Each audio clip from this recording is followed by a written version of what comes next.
Video එක අවසන් වෙනකම් රැඳී සිටියාට පුංචි ඔයාලට ස්තුතියි.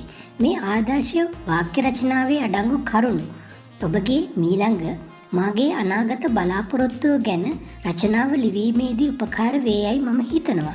ඉතින් ඔයාලා මේ වීඩියෝ රචනාව ගැන මොකද හිතන්නේ කියලා මේ වීඩියෝ එකට යටින් කමෙන්ට් කරන්න.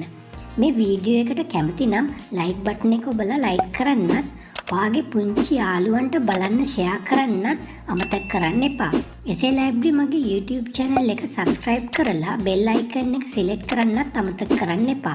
එතකොට අලුත් වීඩියෝ රචනාවක් දාපු ගමන්ම පුංචි ඔයාලට දැනගන්න පුළුවන්. මගේ අනිකුත් රචනා වීඩියෝ බලන්න. ඒ වීඩියෝ වල links පහළ description එකේ මම දාලා තියෙනවා. ඉතින් එහෙනම් මගේ ඊළඟ වාක්‍ය රචනා වීඩියෝ එකකින් හමු වෙමු.